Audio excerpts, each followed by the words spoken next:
صاحب الزمان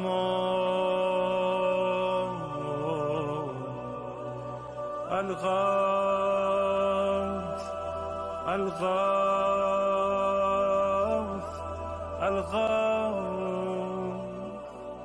أدركني.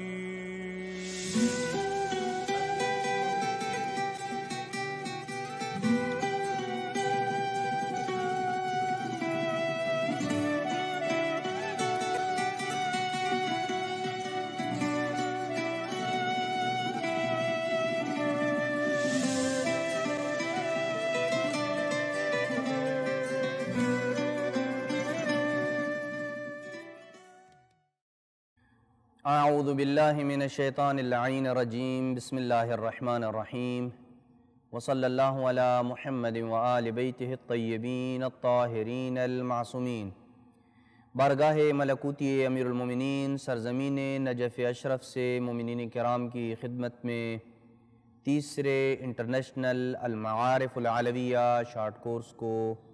لے کے حاضر ہوں، اور اس سلسلے کا آج 16واں درس مومنین کرام کی خدمت میں پیش کر رہا ہوں. گزشتہ دروس میں ہم نے یہ ایک سوال اٹھایا تھا اور اس کا جواب تفصیل سے دے رہے ہیں کہ غیبت امام زمانہ عجل اللہ فرجہ الشریف میں وہ کون سے کام ہیں، وہ کون سی ذمہ داریاں ہیں جو ہماری گردن کے اوپر عائد ہوتی ہیں، جنہیں ہم نے انجام دینا ہے تاکہ ہم امام علیہ السلام کے اصحاب و انصار کی صفوں میں سے شمار ہو سکیں.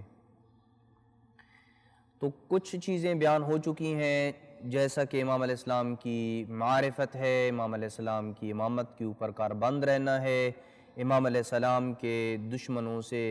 بیزاری ہے، ان کے کردار و افعال سے کنارہ کشی اختیار کرنا ہے. اور آج چوتھی ذمہ داری جو ہماری گردن کے اوپر عائد ہوتی ہے وہ ہے کہ امام علیہ السلام سے ہمارا ارتباط، امام علیہ السلام سے ہمارا تعلق. اس تعلق سے بہت ساری چیزیں مراد لی جا سکتی ہیں، لیکن ہم اس تعلق کے ایک پریکٹیکل مصداق کو آپ کے سامنے بیان کریں گے کہ جو ہماری حوائج کے پورا ہونے کا بھی سبب بنتا ہے. اور وہ یہ کہ ہم مختلف موقعوں کے اوپر، مختلف مناسبات کے اوپر اپنے اموال میں سے امام علیہ السلام کے لیے کچھ مال بطور ہدیہ کسی ایسی جگہ خرچ کریں جہاں آپ کو یہ یقین ہو کہ میرا امام اس سے راضی ہے. یہ آپ کا اور آپ کے امام کا معاملہ ہے. خرچ وہاں کرنا ہے. یہ میں خمس کی بات نہیں کر رہا ہوں، میں زکوٰۃ کی بات نہیں کر رہا ہوں، دیگر جو وہ تو آپ کے اوپر فرض ہے نا دینا. ایک بطور ہدیہ کے آپ 100 روپیہ نکالتے ہیں اور کہتے ہیں میں یہ امام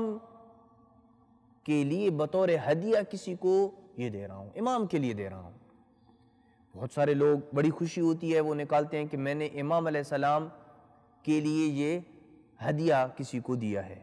گویا کہ امام کی نیابت میں میں کسی کو ہدیہ دے رہا ہوں.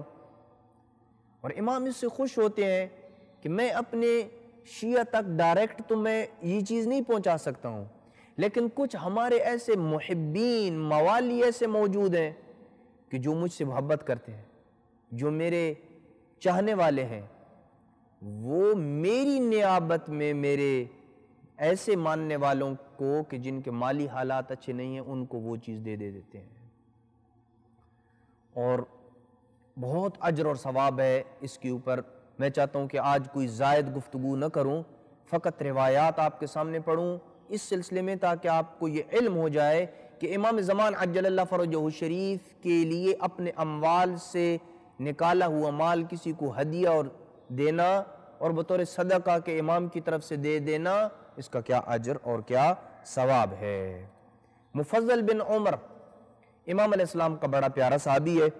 وہ کہتا ہے کہ دخلت علی ابی عبداللہ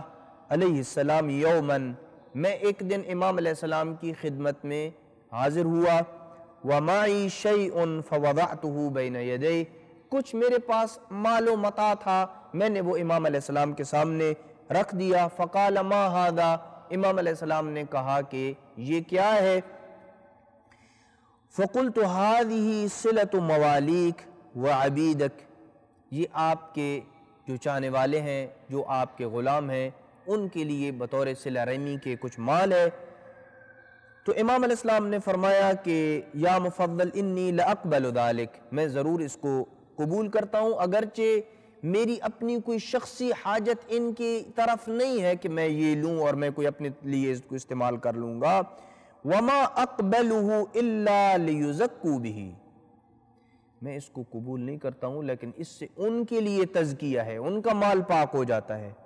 ثم قال سمعت ابی علیہ السلام یقول، فرمایا کہ میں نے اپنے والد ماجد، والد گرامی امام محمد باقر علیہ السلام سے یہ سنا، من مضت لہ سنۃ لم یصلنا من مالہ قل او کثر، ایک سال گزر جائے، اور بڑی یہ خطرناک روایت ہے کہ ایک سال گزر جائے اور ہمارے شیعہ کی طرف سے ہمیں کوئی چیز نہ پہنچے، کوئی مال و متاع نہیں پہنچتا ہے اپنے شیعوں کی طرف سے، قل او کثر، وہ تھوڑا ہو یا زیادہ ہو، لم ينظر اللہ الیہ یوم القیامہ، بروز قیامت اللہ اس کی طرف نظر رحمت سے نہیں دیکھے گا، الا ان یعفو اللہ عنہ، مگر یہ کہ اللہ کی ذات اس سے عفو درگزر کرے تو تب اللہ اس کی طرف نظر رحمت سے دیکھا۔ سال میں کم از کم ایک دن تو ایسا مقرر کریں کہ جس میں آپ اپنے اموال سے امام زمانہ کی نیابت میں کسی کو ہدیہ کریں، امام زمانہ کی نیابت میں کسی کو کھانا کھلا دیں، امام زمانہ کی نیابت میں کسی کو لباس دے دیں، امام زمانہ کی نیابت میں کسی یتیم سید زادی کی بچی کی شادی کر دیں، امام زمانہ کی نیابت میں کسی کو زیارت کروا دیں، امام زمانہ کی نیابت میں کسی کو عمرے پہ بھیج دیں، امام زمانہ کی نیابت میں کسی کو حج کروا دیں، امام زمانہ کی نیابت میں کوئی پل بنا دیں، کوئی مدرسہ بنا دیں، کوئی صدقے میں ہینڈ پمپ لگوا دیں، امام زمانہ کی نیابت میں کوئی کتاب پرنٹ کر دیں، امام زمانہ کی نیابت میں کسی طالب علم کی مدد کر دیں، امام زمانہ کی نیابت میں کسی یتیم کی کفالت کر لیں، امام زمانہ کی نیابت میں کسی طالب علم کو ایک قلم دے دیں، اس سے وہ احادیث لکھے گا، مذہب اہل بیت کی ترویج ہوگی۔ یہ سارے کام آپ کر سکتے ہیں، ان میں سے ضروری نہیں ہے کہ بہت سارا کوئی اموال خرچ ہو آپ کا، کتنی ایسے کام سال کے دوران آپ کرتے ہیں کہ اگر آپ وہ نہ کریں تو ان میں سے کوئی کام بھی ایک ہو سکتا ہے۔ امام نے فرمایا قل او کثر، زیادہ ہو یا تھوڑا ہو یہ فرق نہیں ہے، زیادہ ہونا کم ہونا یہ میٹر نہیں کرتا ہے، میٹر یہ کرتا ہے کہ آپ نے ایک سال میں امام کے لیے کچھ بھیجا ہے، امام کی نیابت میں آپ نے کچھ اموال مخصوص کر کے ہدیہ کسی کو دیا ہے، امام کی نیابت میں آپ نے کسی کو حج، عمرہ، زیارت، دیگر کوئی کتاب پرنٹ کروائی ہے، یہ میں کتاب پرنٹ کروا رہا ہوں، اس کا ثواب امام زمانہ عجل اللہ فرجہ شریف کے لیے ہے۔ اگر نہیں کیا تو متوجہ رہیں اس بات کی طرف کہ لم ينظر اللہ الیہ یوم القیامہ، اللہ کی ذات نظر رحمت نہیں کرے گا اس بندے کی طرف جو اپنے وقت کے امام کے لیے کوئی چیز نہیں بھیجے گا۔ ثم قال یا مفضل انہا فریضۃ فرضها اللہ علی شیعتنا فی کتابہ، کہ اللہ سبحانہ وتعالیٰ نے یہ ان کی ذمہ داری عائد کی ہے کہ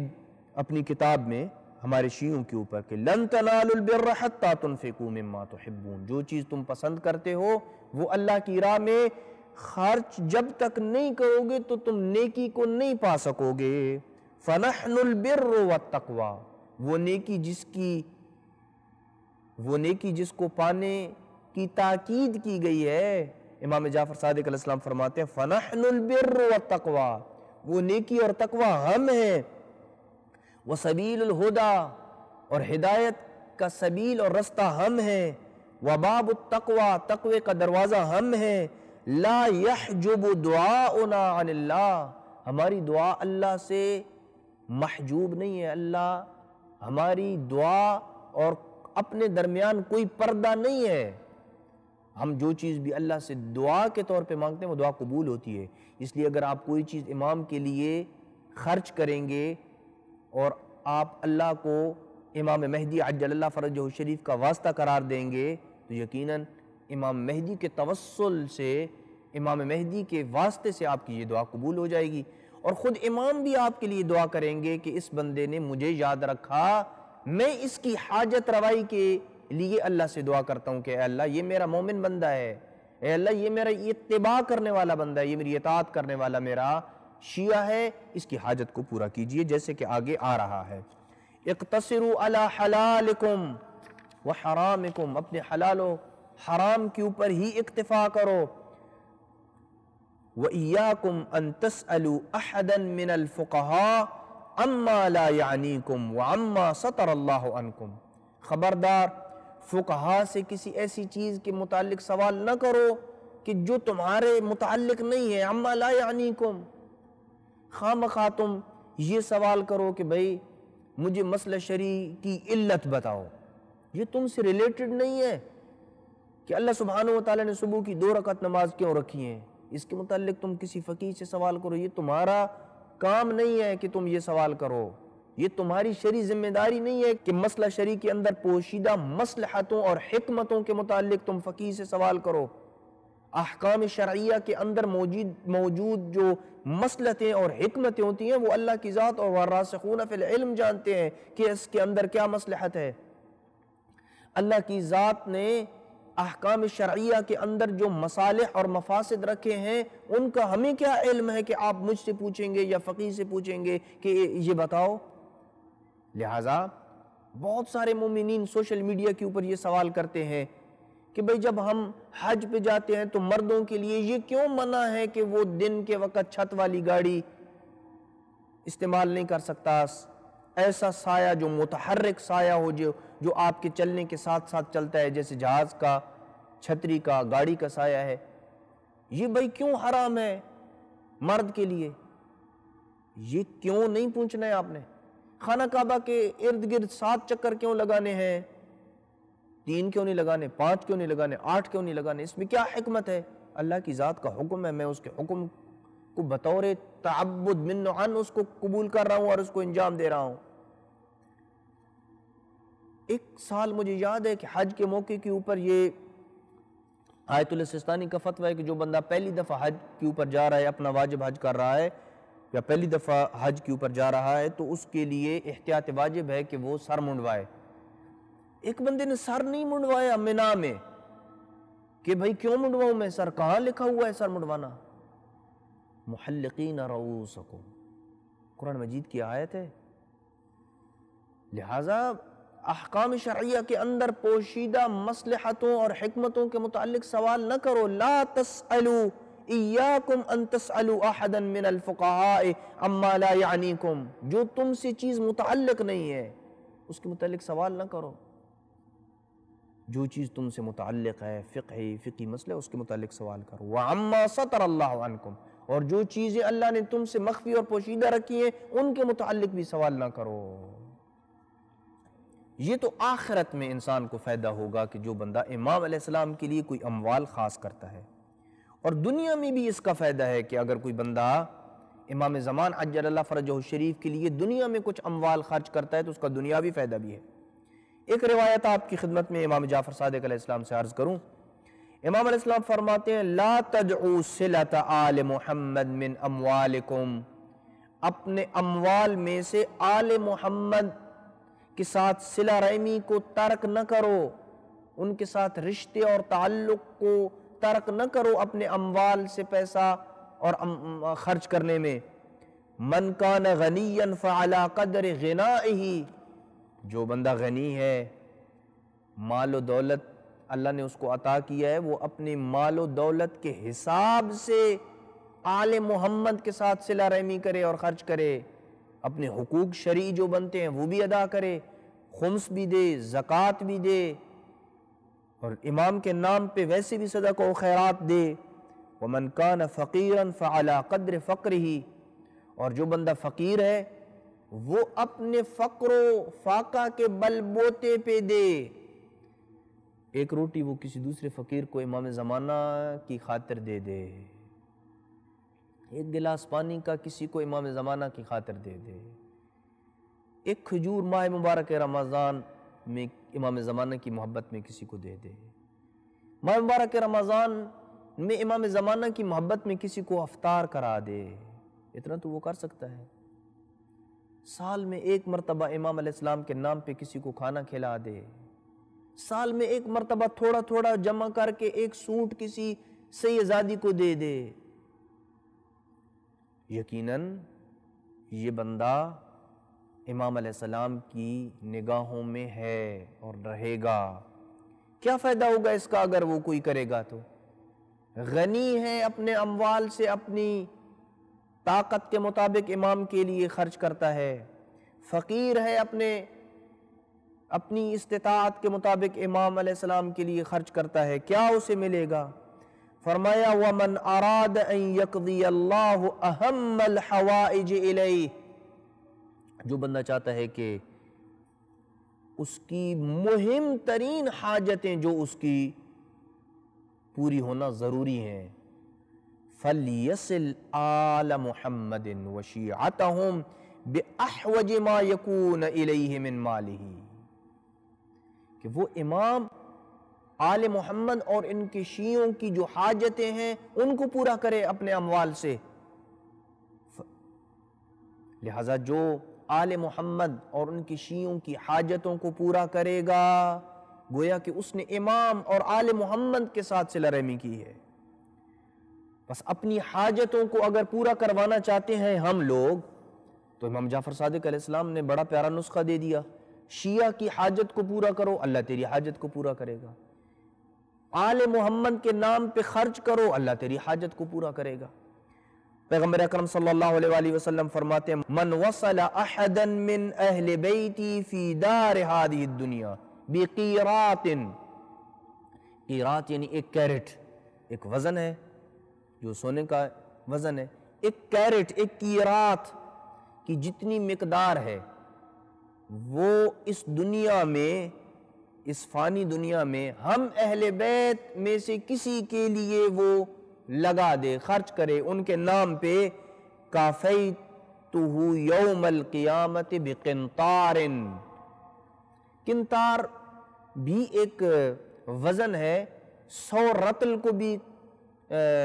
قنطار کہا گیا ہے اور مال کثیر کو بھی قنطار کہا گیا ہے۔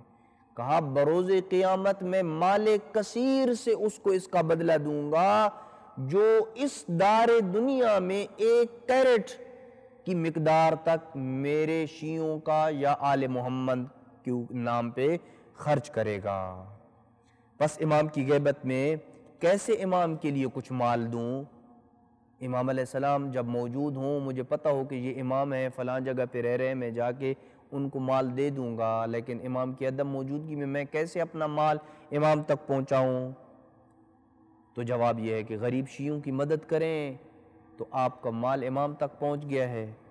کسی کتاب کو پرنٹ کروا دیں تو آپ کا مال امام تک پہنچ گیا ہے۔ ایسی مجالس میں اہل بیت کا جہاں پہ ذکر ہوتا ہے حقیقی معنوں میں، جہاں اہل بیت کے امر کا احیاء ہوتا ہے، جہاں وعظ و نصیحت ہوتی ہے، گمراہی کی مجالس نہ ہوں، جہاں آپ کو یقین ہے کہ ایسی مجلس جس میں 100% اللہ، رسول اور ائمہ اہل بیت راضی ہیں، وہاں پہ خرچ کریں۔ اللہ کی ذات اس پہ راضی ہے، مذہب کی ترویج ہے۔ لہٰذا البتہ یہ کوئی نہ کہے کہ میں خمس بھی مجالس اعضاء میں دے سکتا ہوں یا نہیں، اس کے لیے اجازت چاہیے۔ دیگر آپ اپنی ڈونیشن سے جو اللہ نے آپ کو دیا ہے اس میں سے آپ ایسی مجالس اور عزاداری اور شعائر حسینیہ میں خرچ کریں، اللہ نے آپ کو دیا ہوا ہے اس میں سے خرچ کریں۔ خمس کو عزاداری میں خرچ کرنے کے لیے اجازت چاہیے، اجازت ہوگی مجتہد سے یا اس کے وکیل سے تو پھر آپ عزاداری میں خرچ کر سکتے ہیں۔ لہٰذا یہ وہ چوتھا فریضہ اور ذمہ داری تھی جو غیبت کبریٰ میں ہماری گردن کے اوپر عائد ہوتی ہے کہ امام علیہ السلام، آل محمد اور ان کے شیعوں کے ساتھ صلہ رحمی کریں، اپنے اموال میں سے کچھ مقدار کم از کم سال میں ایک بار مخصوص کریں کہ جس سے امام زمان عجل اللہ فرجہ الشریف خوش ہوں، اور جب وہ خوش ہوں گے تو ان کی رضا ہمارے شامل حال ہوگی اور ہم ان کے اصحاب و انصار میں سے شامل ہوں گے۔ وصلی اللہ علی محمد وآل بیتہ الطیبین الطاہرین المعصومین۔